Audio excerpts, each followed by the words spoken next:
Dear student, today we'll discuss about the working of two-stroke petrol engine. So here, if you are thinking about the two-stroke with respect to four-stroke, so we have already discussed what is a stroke. What is a stroke? When piston is moving from bottom dead center to top dead center, whatever the distance it is traveled, it is covered. That is a stroke. So if you are logically thinking, if the piston is moving from bottom dead center to the top dead center, crank will cover the half revolution of the crank. Means it will cover the 180 degree angular moment of this crankshaft. So now we know that for completing one stroke we require the half revolution of crankshaft, and for completing two stroke we will require the one revolution of the crankshaft. At the same time, for completing four stroke we require the two revolution of the crankshaft. So if you are comparing two stroke with the four stroke, so in two stroke engine we are completing the all the processes in two stroke means there will be the only one revolution of the crankshaft will be happen. So in two-stroke petrol engine, instead of valve, we are using the ports. So in two-stroke engine, we are using the inlet port, we are using the inlet port, we are using the exhaust port, and we are using the transport port. So if you are looking this diagram, so here we can easily find out the port. So this is the inlet port. So what is this? This is the inlet port. This is the inlet port. This is the transport port. So now see, this is the transport port. This is the transfer port, and this is the exhaust port. So these are the ports. Only these are the ports are there. There is a no wall. It is not controlled. So closing and opening of the inlet port, exhaust port, and transport port will be achieved with the help of movement of the pistons. Whenever the piston will cover the port, it will be closed. Now see, in this diagram, this piston is covering to exhaust port and transport port. So these are the information about the ports in two-stroke engine. So how the processes will be covered up means we know that for performance of the engine we need a suction process, we need a compression process, we need a expansion process, and we need a exhaust process. So here in one stroke, when piston is moving from bottom dead center to the top dead center, now we will discuss over here. Now piston is at bottom dead center, it is at bottom dead center, and it is moving from bottom dead center to the top dead center. Now if this piston is moving toward the TDC, so it is moving from TDC to the BDC to TDC. So it is moving from bottom dead center to the top dead center. Now what are the components are there in the two-stroke engine? For understanding the working of two-stroke engine, we have to understand the so here this is the cylinder. So this is the cylinder. So what is this? This is the cylinder, and this is the crankshaft. So what is this?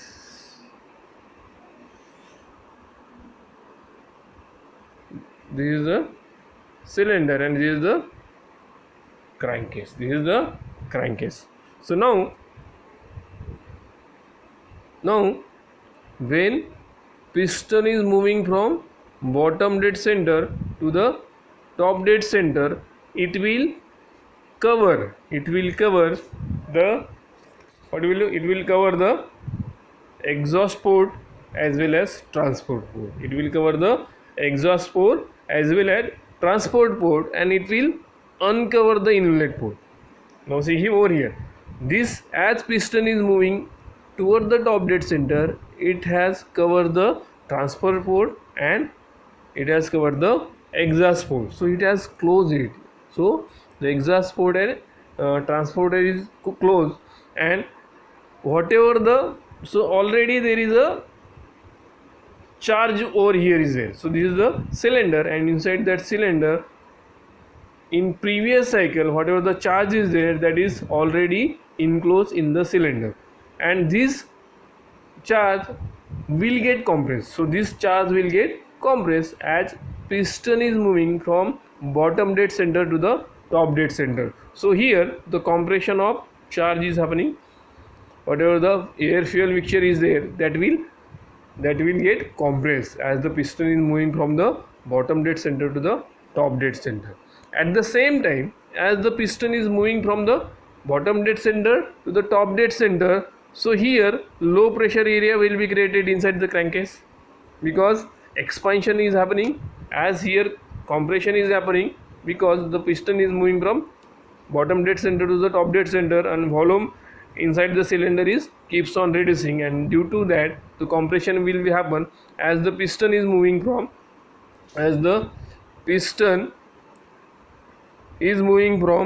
bottom dead center to the top dead center.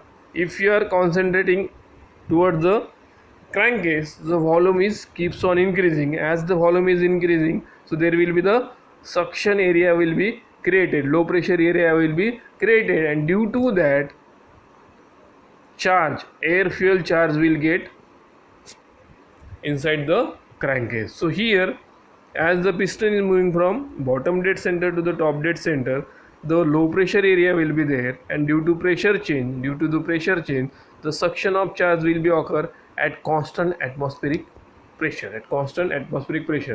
So due to the movement of piston from bottom dead center to the top dead center, two processes are achieving. First is the compression process, and second is the suction process. Suction of the charge, and at the same time compression of gases is occurring when piston is moving from bottom dead center to the top dead center. So here at the end of the compression there will be the combustion. We are producing the spark. So once we are producing the spark, air fuel mixture will get ignited, and it will get burned, and due to the burning heat will get released, and due to that it will apply the forces over the piston area, and due to that what will happen, the piston will move from TDC to BDC.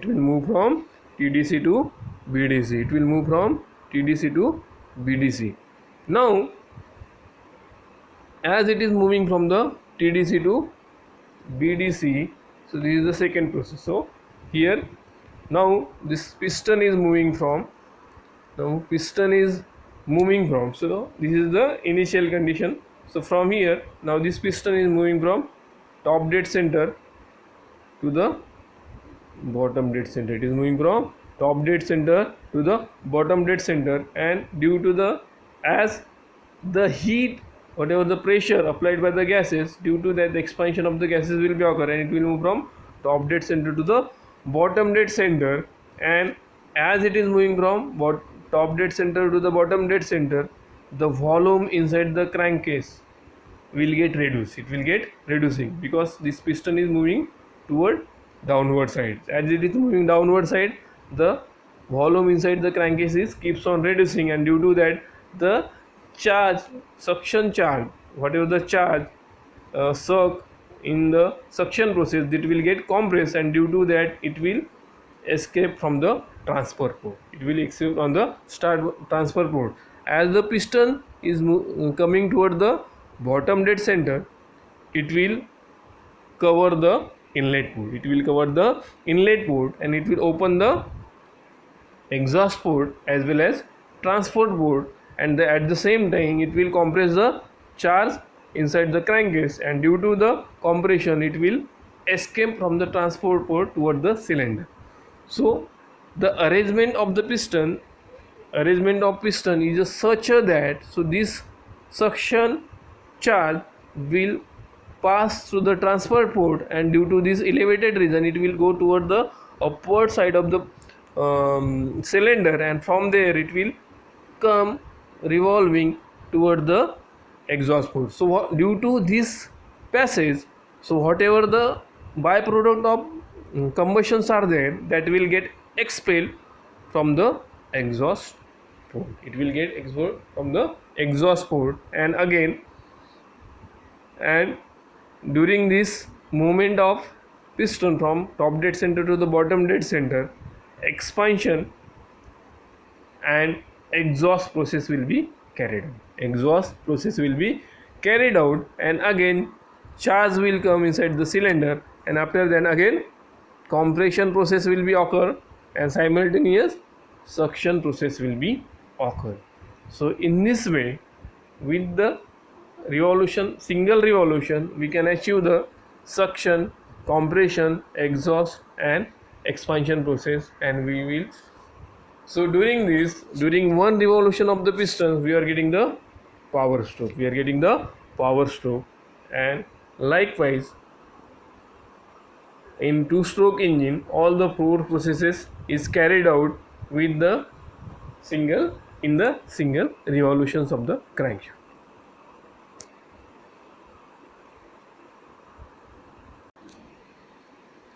Now you have the assignment. You have to complete the assignment related to the difference between the two-stroke engine and four-stroke engine.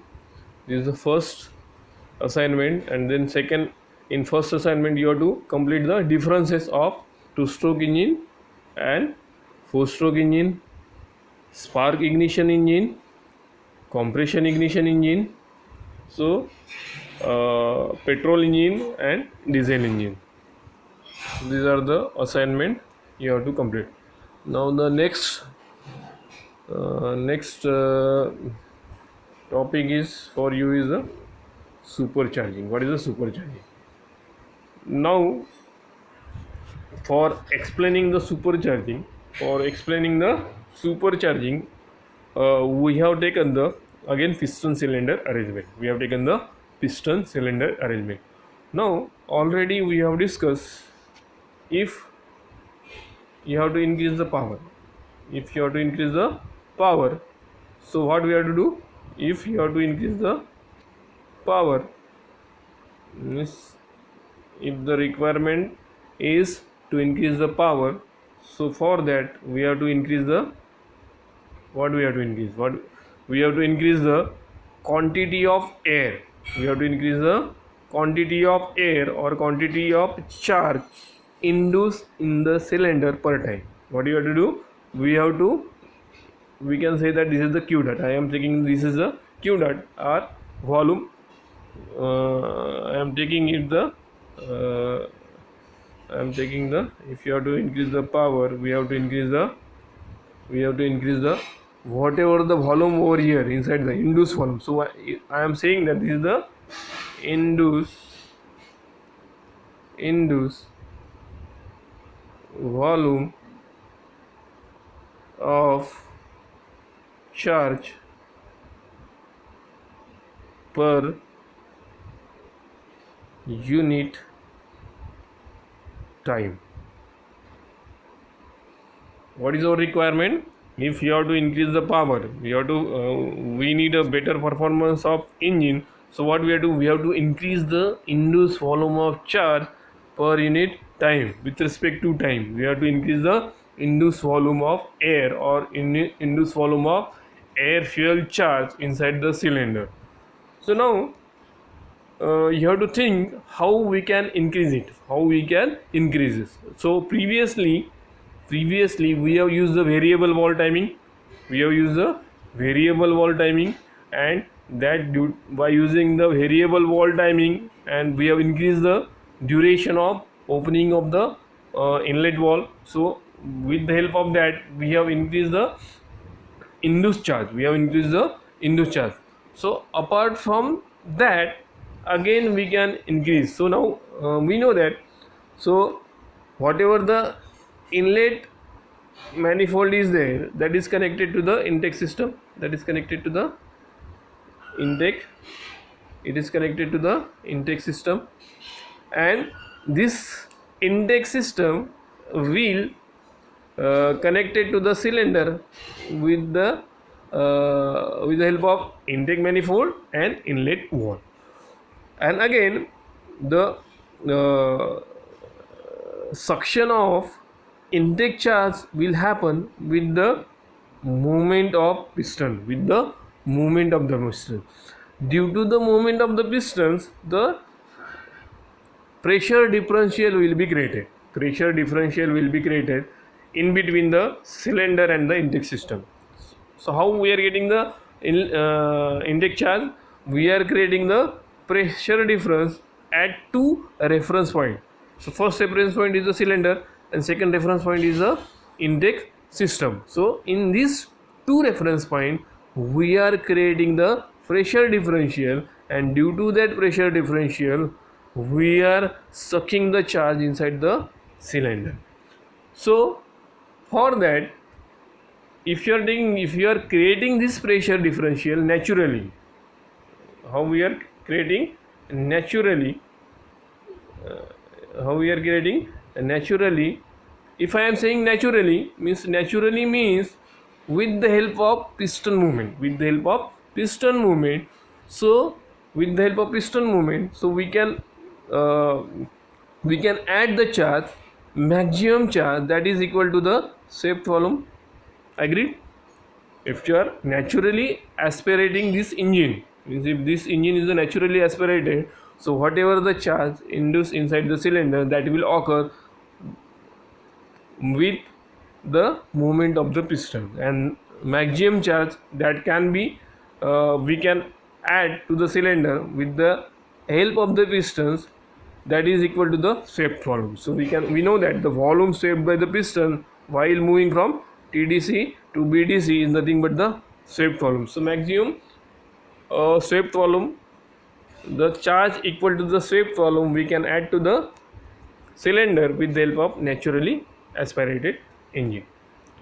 Now if we know that with the increase of induced charge we can increase the power, so for achieving this, so we are using the supercharging. So what is supercharging? So now just you imagine there is a PV is equal to mRT. So now I can say this pressure is equal to M divided by V RT. So P is equal to rho RT. P is equal to rho RT. So we can say that pressure is directly proportional to rho.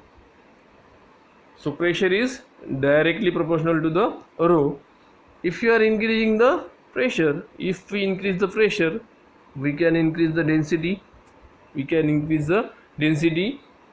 If you are increasing the pressure, we can increase the mass of charge. So this relation we can apply over here. So now with the help of this relation we have find out that if you are increasing the pressure, we can increase the density of charge, we can increase the mass of charge. So our final objective is that we have to increase the mass of charge inside the cylinder. So if you have to increase the mass of charge inside the cylinder, so we can use this relation. We can pressurize the intake system. Whatever the charge inside the cylinder, intake system is here. So whatever the point over here, so at this point we can increase the pressure. If you are increasing the pressure, so what will happen? It will increase the density of charge, it will increase the mass of charge, and with the help of this we can increase the mass of charge. If you are comparing the naturally aspirated engine, with the naturally aspirated engine, if you are put the 200 cubic centimeter of mass of charge, with the help of the pressurizer we can add nearly 300 cubic centimeter of mass of charge to the engine. If you are increasing the mass of charge to the engine, we can increase the power, and this is nothing but the supercharging. So what we are doing, we are adding the supercharger, is what we are doing. We are adding the supercharger. So what is the supercharger? Already we have find it out the relations. What we have to do, we have to increase the pressure. So if you are increasing the pressure, obviously you are increasing the density, you are increasing the mass of charge. So for supercharging we can use the compressor, we can use the blower. So here we can use the compressor, we can use the blower.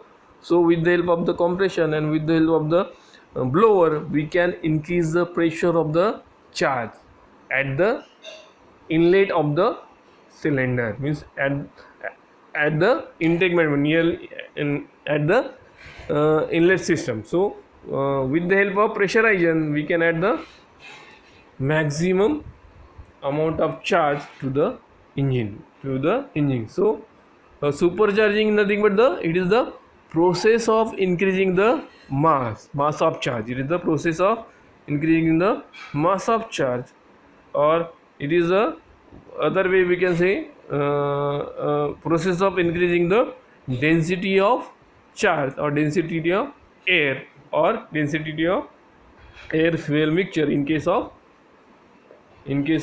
spark ignition engine. So this is nothing but the supercharging. So what we are doing, we are using the compressor at the inlet of the intake system, So this is the some highlight of the supercharging. What is the supercharging? Supercharging is the supplying air or air fuel mixture at higher pressure than the pressure at which engine naturally aspirate by boosting device is called the supercharging. Means that boosting device is nothing but the blower or compressor. The device which boosts the pressure is called the supercharger. So whatever the blower or compressor we are using, that we are calling as a supercharger. What is the purpose of supercharging? To have the small displacement engine, so we can reduce the stroke, but developing the more power, and again we can achieve the more power by raising the density of engine. So here we can say we can achieve the more power by raising the density of charge, thus more mass of air, making available more oxygen for combustion. And again, if the combustion is increasing, obviously we can increase the heat release, and as the heat release will be higher, they will apply the more pressure over the pistons and we will get the more power. So what is the objectives? What are the objectives of the supercharging? The objective of supercharging is to increase the power output. So we are increasing the power output with the help of supercharging. To reduce the bulk size of the engine, so we are reducing the size component of the engine. We are, as the reducing the size, so we are increasing the power and reducing the size. Due to that, we will increase the power to weight ratio. We will reduce the power to weight ratio, again to compensate the loss of power at high altitude. So this is related to the aircraft. What are the effect of supercharging? So we can say these are the advantages also. So better atomizations of the fuel will be occur. So better mixing of air and fuel will be occur. Reduce exhaust smoke means complete combustion will be occur. Better torque characteristics over the whole speed range. Combustion will be smoother and better. Then again, thermal stresses over the component will be increased. So this will be increased. Thermal stresses will be increased. So gas load will be increased. So increased overlap period will be there. Exhaust and inlet or overlap will be increased. So increase cooling requirement of pistons and valve will be there. So as we are pressurizing it, so it will compression will be higher and temperature of compression at the end of the compression will be higher. That's why the whatever the withstanding temperature of material, if you are considering, so for withstanding that material with that much of temperature, we have to cool the pistons, and the wall will be required. So these are the types of superchargings are there, so that will take in next lecture. So this will take in next lecture. Thank you very much.